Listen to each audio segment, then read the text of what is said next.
Hi everybody, and welcome back to my channel, A Magical Life with Ayla Hillel. I'm Ayla, and today we're going to be talking about the magical vibration of the laws of magic. So let's get started.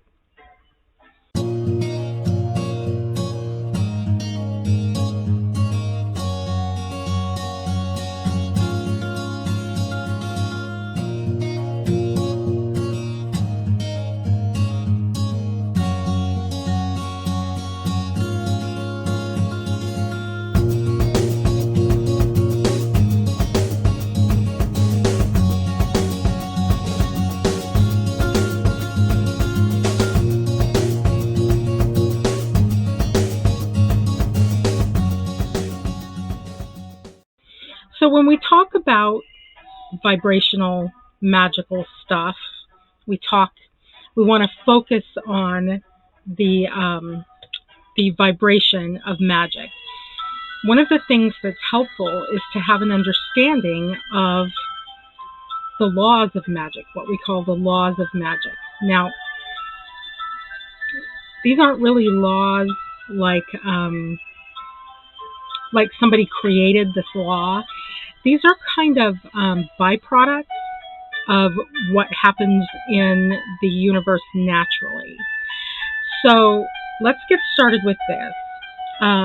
The first law of magic, and I'm going to post these in the description down below, not the comment section, but the description section.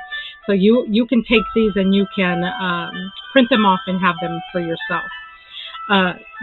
Those of you magical people who are more advanced already know these laws of magic, but we're going to talk in terms, we're really going to focus today on the vibration of these laws and how this comes about. Okay, so the first one that we're going to talk about is the law of knowledge. Now, you've heard this before. You know that in order to be good at what you do, to be good at your craft, you have to have some knowledge, right? So let me read what this says here.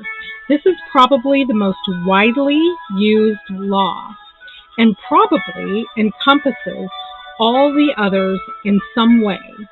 The basis of this law is that understanding brings control. The more that is known about a subject, the easier it is to exercise control over it. Knowledge is power. Now, you've heard that before. Okay, so what happens with knowledge is that you read a book or you take a class. Somehow or other, you come by a piece of knowledge, and something inside of you resonates. Now, this is a vibration. Something inside of you resonates with that knowledge. And pretty soon you find yourself believing it. You find yourself believing this piece of knowledge. When you believe something, and really that is a very powerful vibration. You'll hear me say sometimes that you don't want to believe it, you want to know it. Believing is a step along the way of knowing. So believing is a very powerful thing. So when you take in knowledge, it affects your belief system. It affects your collection of beliefs. It took me a long time to get over the idea of going to hell if I didn't have the proper set of beliefs. That vibration inside of me, because I got that indoctrination of going, if you don't have the right set of beliefs, you're going to go to hell when you die. I got that when I was a child. And from birth until about 7 years old, the gray matter is very, very, how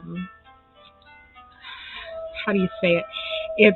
It's very easy for you at that age to be influenced by anything, but particularly by beliefs. I started going to church of my own accord when I was 5 years old.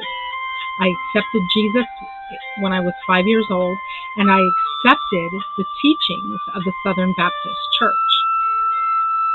And one of those teachings was, if you do not have the right set of beliefs when you die, that your soul, which is separate from your body, is going to go to hell. Okay.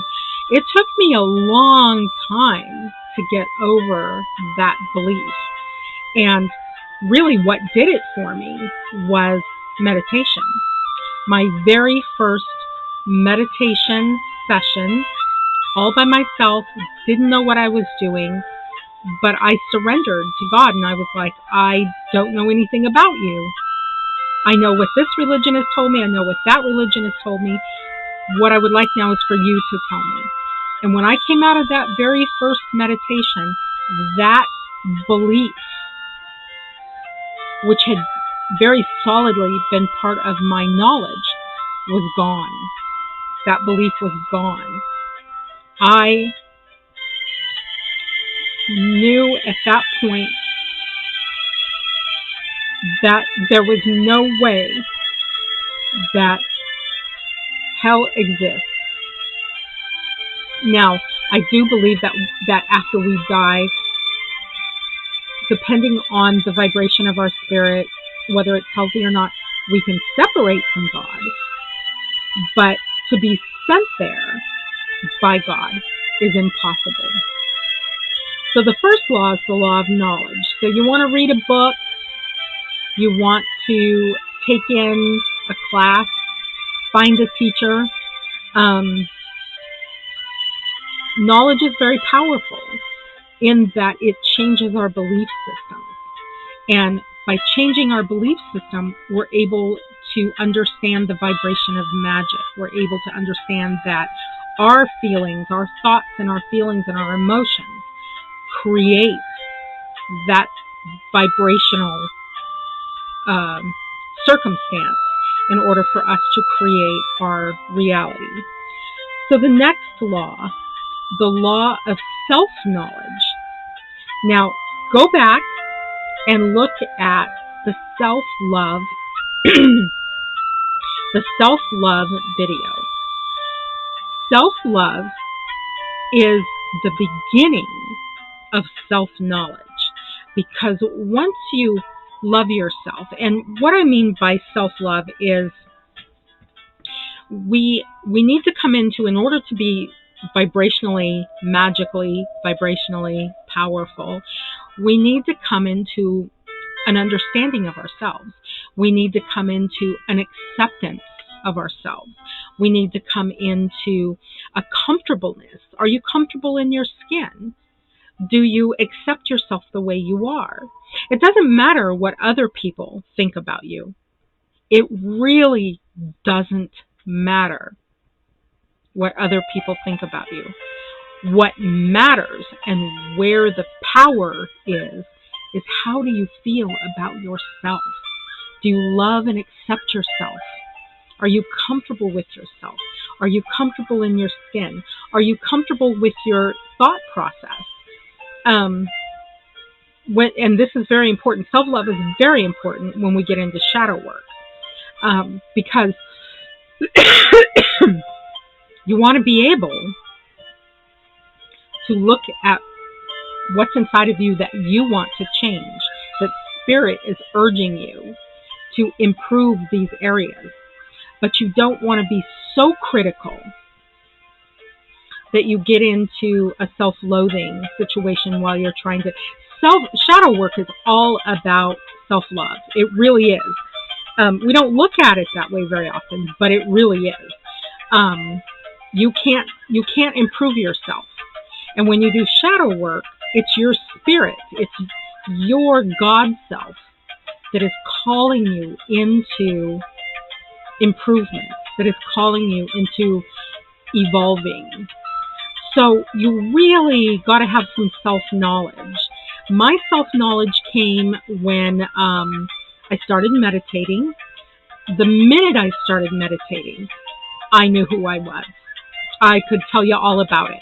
Before that, it was like, well, if, I don't really know, ask me some questions and I'll see if I can answer it for you. But after that, it was like, oh, I know who Ayla is. And I am Ayla's biggest fan, and I am Ayla's biggest advocate. At that point, I started advocating for myself, where I never really knew how to do that before. So self-knowledge, exercises for self-knowledge. Well, like I said, meditation was one of the things that helped me. Spending time alone, and keep a journal of your thoughts. Keep a journal of what you like and what you don't like. And when I was in psychotherapy, one of the questions that my therapist asked me was,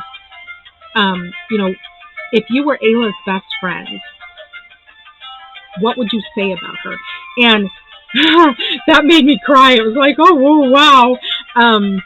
Because that whole thought of being my own best friend comes from a place of self-love. And at that moment, I didn't have a lot of self-love.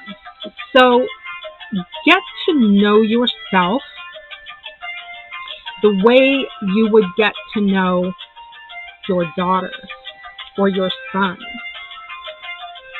For those of you who have children, you know what I'm talking about. So this is knowledge, an obvious derivative of the law of knowledge. So the law of knowledge and the law of self-knowledge are related. This law carries additional connotations as a mage who does not have knowledge of him or herself does not have knowledge and therefore control of your own magic. So if you have knowledge and you have self-knowledge, then you have control over your magic. Isn't that wonderful? This law is one of the reasons evil mages are very rare. Okay? A dedication to evil for evil's sake is usually due to a lack of introspection and awareness of oneself. So what he's saying there is, and I don't know who he is, I don't know who wrote these, I got them off the internet years and years and years ago. But what he's saying is that by doing your shadow work, by going in, by finding those weak places and those dark places that your spirit is urging you to shine lights on so that you can evolve out of that place. By doing that process of introspection and shadow work, there's no way you can be evil. The process of introspection and shadow work is very, very honest. You have to come into a place of honesty with yourself that doesn't exist a lot on the outside of us. You have to be in a place of absolute honesty with yourself and willing to accept the truth. When your higher spirit, when your God self shines a light on that thing that needs to be balanced, that needs to be transformed, that needs to be evolved, because there is no evil thing that exists inside of us. But it may need some balance, and it may need some transformation, it may need some evolution. That's why I stumble when I talk about shadow work, is because I don't want to say, find that evil thing inside of yourself or find that dark thing. I don't believe that evil or darkness exists inside of us, those of us who are on an evolutionary path. So when you allow spirit, when you allow your God self to shine a light on these areas that need to be balanced and evolved and transformed, it brings you into a state of self-knowledge. And self-knowledge is very, very powerful. I gotta say that this is probably the seat of your power, I would say. Um, so this is a very important thing. So a dedication to evil for evil's sake is usually due to a lack of introspection and awareness of oneself. It is difficult to do harm to others when you understand fully what that kind of harm would do to you. Know thyself. Okay. You've heard this tenet, especially you older witches, you've heard this tenet before, know thyself. Once you love yourself, once you have knowledge of yourself, is when compassion comes, is when longing to serve humanity comes. And that's what witchcraft is all about. That's how it started. I mean, in the ancient days, we were the healers and the midwives. They were serving humanity. So that is the law of knowledge. The law of cause and effect. Now, we learned about this in science class in school, right? Cause and effect. If you pull the rubber band back and you let go, it's going to smack forward, isn't it? Yeah, that's a cause and effect. Let me read you what he has here. A simple scientific understanding. If exactly the same actions are done under exactly the same conditions, sounds like science class, doesn't it? They will be associated with exactly the same results. Okay? Magicians have at least as much belief in cause and effect as modern physicists do. They just realize that a good ritual, like a good theatrical performance or a good bread recipe, isn't always predictable. Okay, so sometimes our cause and effect, practice fixes that. In truth, a spell involves so many variables that controlling or even understanding them all is impossible. The key to magical success is learning which variables are the most important and how to keep them constant.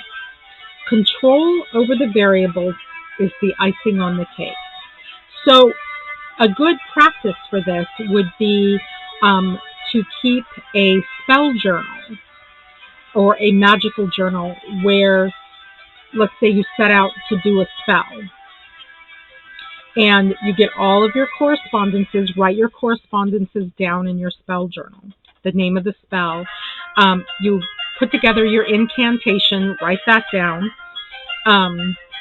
and gather up everything else that you need for that spell and make sure that you write every single one of those elements in your spell journal. Do the spell. See how the spell reacts. This is what comes after the spell is the action. What is the reaction to that spell? And then if you find out that you didn't actually get the reaction that you were hoping for, do it again. But you may have to fiddle around with some of the elements, some of the colors of the herbs or the fragrances, an oil that you use. Do some research before you do your spell so you've got all your ducks in a row. So that's cause and effect. The law of synchronicity is the next one. Two or more events happening at the same time are likely to have more in common than the merely temporal. Very few events ever happen in isolation from other events. There is no such thing as a coincidence. I think it was Carl Jung who coined the word serendipity, that it was a serendipitous event. Synchronicity synchronicity is kind of a fancy way of saying a coincidence. But do we actually believe in coincidences? I mean, you've been putting the energy out into the universe. You cast your spell, you do your meditation, you put that energy out there for that new job for a while now. You want that job. That's the job you want. And you're not thinking about what's missing. You're thinking about what's present. And you're really on it, and you see yourself at this job. Those are the conversations that you're having with people, and you check in. The action that you do is you check in with that job every week, every 2 weeks, and then you get the job. That it is not a coincidence that you got the job. Now, you put out a lot of effort, I understand that, but there was a lot of energy that was rolling around in that synchronicitous event. Okay? All right, synchronicity, the law of association. If any two patterns have elements in common, the patterns interact through those common elements, and control of one's pattern facilitates control of the others, depending, among other factors, upon the number of common elements involved. This is a very important law, up there with the law of knowledge. Now, the law of association is, like I was talking in an earlier video about how with our actions, we need to sort of pretend that we're there already. We need to hold those thoughts that we have achieved that goal. Speak in terms of achieving that goal, and then act like you've achieved that goal. Association. Associate. So, if you act like a rich person, then you are a rich person. Then you become a rich person. But you were before you became, because that's how magic works. Okay, the law of similarities. Having an accurate physical or mental representation of something facilitates control over it. Now, what are we talking about there? An accurate physical or mental representation. So that could be a statue. If you're trying to contact the angels, you have an angel statue. If you're trying to come into communion with a particular god or goddess, you have their statue. A vision board could be could fall in this line. Having an accurate physical or mental representation of something facilitates control over it. Now, I think what the writer of this article meant by control is you come into communion with it. You come into vibrational resonance with it. Okay, this one is fairly obvious in its usage. Having a model, picture, or other representation of your target gives you power to affect the target. Look-alikes are alike. So one of the things that I do, I'm getting ready to do it again, is I build little models of what I want to achieve. I want to bring into my reality a piece of property.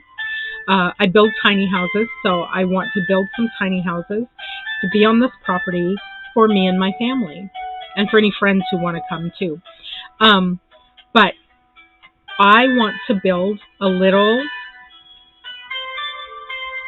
N-scale model, or whatever scale I wind up using, with the main house and the tiny houses and the forest and the bushes and the stream. I'm intending that this piece of property is going to have a stream on it that we can swim in.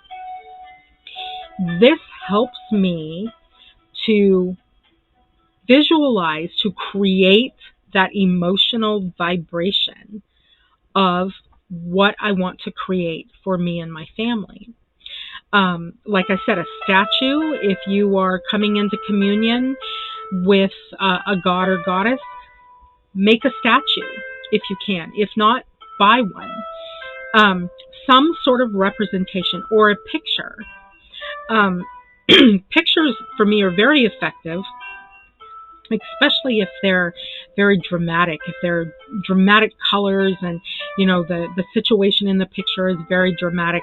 That works very well for me. So that is the law of association. So the law of similarities, having an accurate, mental representation. So that was the law of similarities that we just did. So the law of contagion. The law of contagion. Objects or beings in physical contact with each other continue to interact after separation. Okay, now quantum physicists call this entanglement. So we see it the most. We see it in a lot of different examples on this realm, but we see it the most with the twins, right?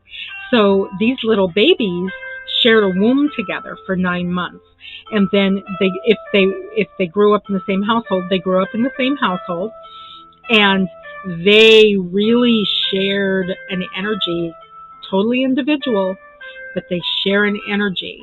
And so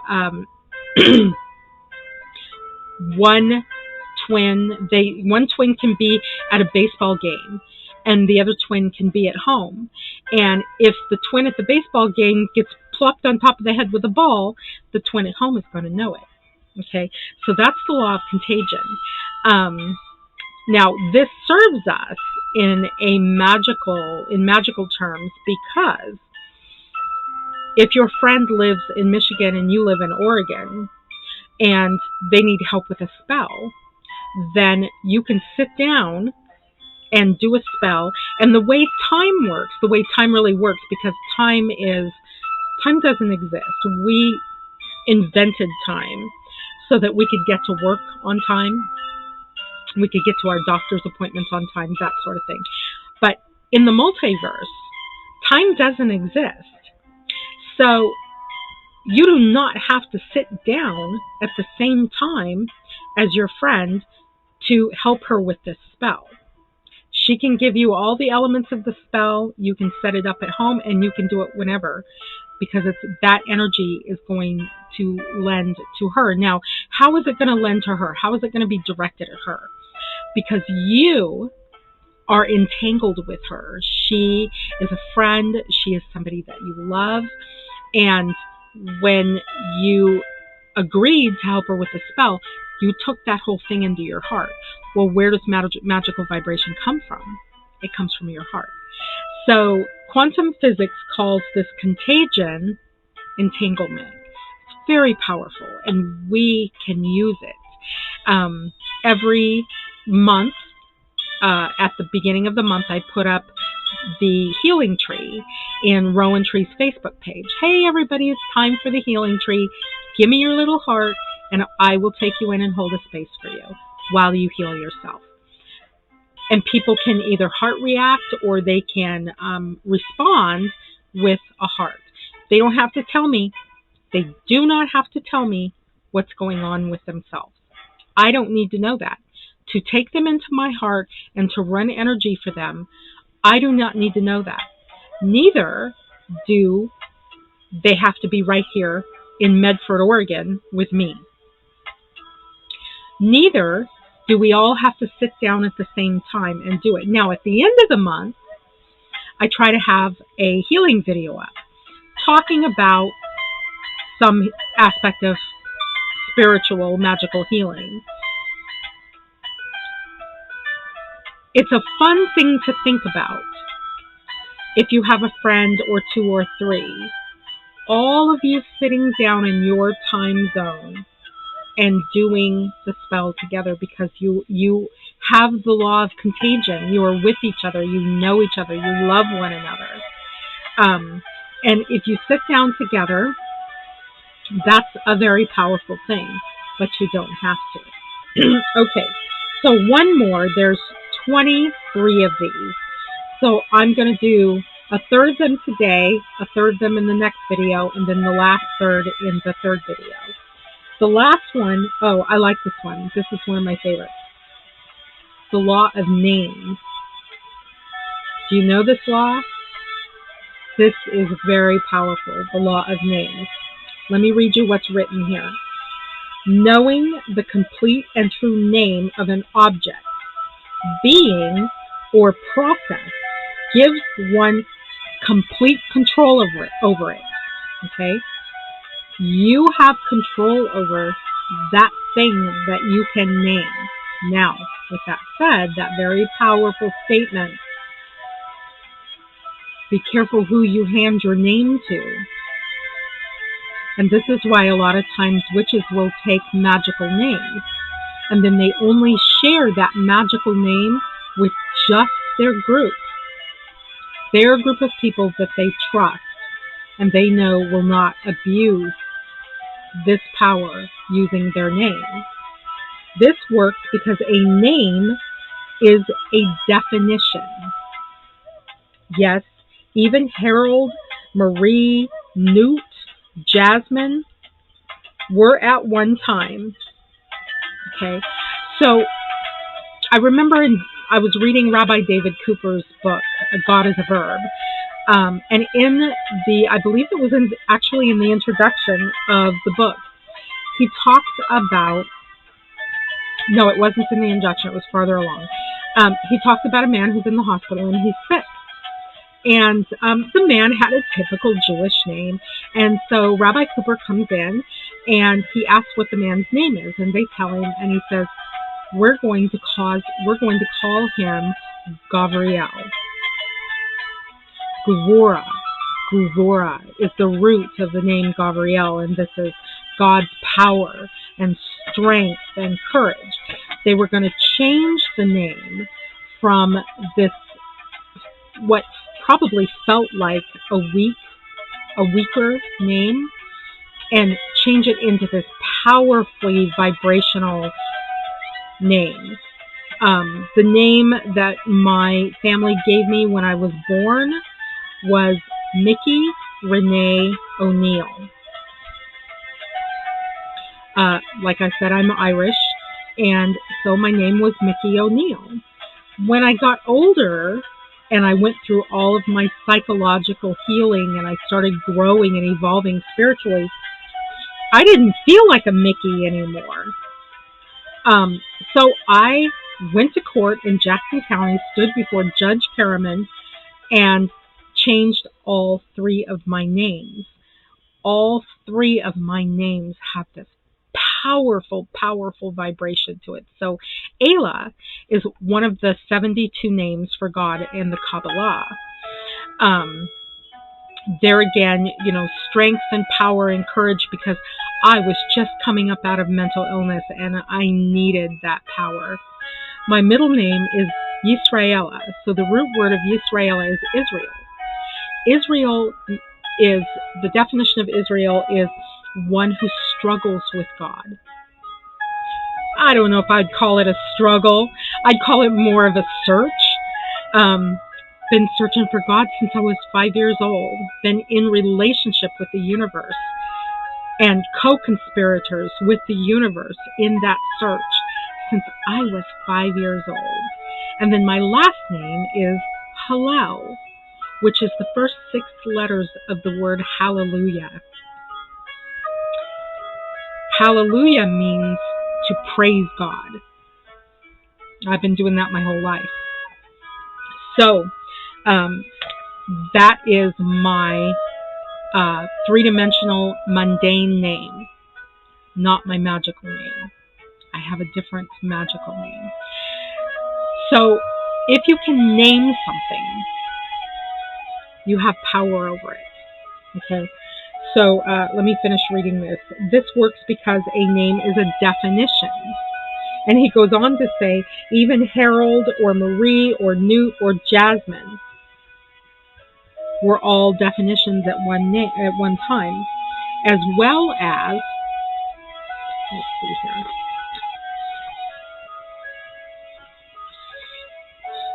as well as a contagion link. Okay, think about that for a minute. I don't need to explain that to you. And an association. If you call something the same name over and over, that name becomes associated with that thing. Okay, same way with thoughts. I am powerful. I am powerful. I'm a powerful witch. Okay, so we've got the contagion thing going on here and the association thing going on here. This also works because knowing the complete and true name of something or someone means that you have achieved a complete understanding of it or their name. This is why in most pre-industrial countries, people are given secret names as well as public names, and why the sharing of a secret name is such an act of trust. Because the secret name is considered to be very close to, if not identical with, the person's true name. So a secret name or a magical name has a little bit to do with your character. I remember reading stories about different cultures, and when a child was born, they would raise that child up, and you see this in the Bible sometimes. They'd raise that child up and they'd say, I'm going to name this child this name because this child is going to go on to do this great thing. We can do that for ourselves. What is your secret name? Now, before you have a secret name, you have to be able to know yourself. Okay, you have to be able to say, this is who I am. My name, Ayla, is one of the primary 72 names for God in the Kabbalah. Okay, I had reached a place when I was getting ready to convert into Judaism, and I went to the rabbis because they had told me, pick your Jewish name. I went to the rabbis and I said, what about this word ale? What about this word ale? And his face just melted and he was like, that's a beautiful word. That's a beautiful name. And here's what it means. And I spent some time really meditating over that name and how I was sort of at that place. This name perfectly identified my personality. So it was an act of magic for me to take the name Ayla. So, we don't want to take this real lightly. It's like if we're talking about an object, you never, ever, ever want to create magic using another human being's secret name. Or, I don't teach cursing. I just don't see that as part of the path. I don't see that as part of my path. And I've always been of the opinion that if a person needs to be cursed, chances are they already are. And if you really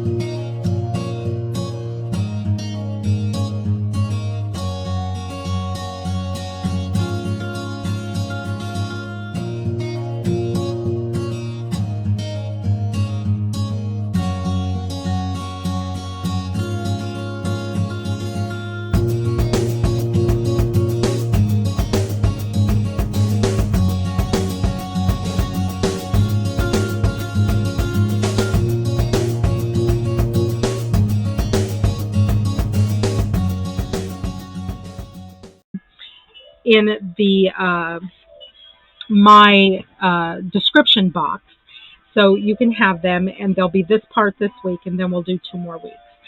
So that's all I have to say today.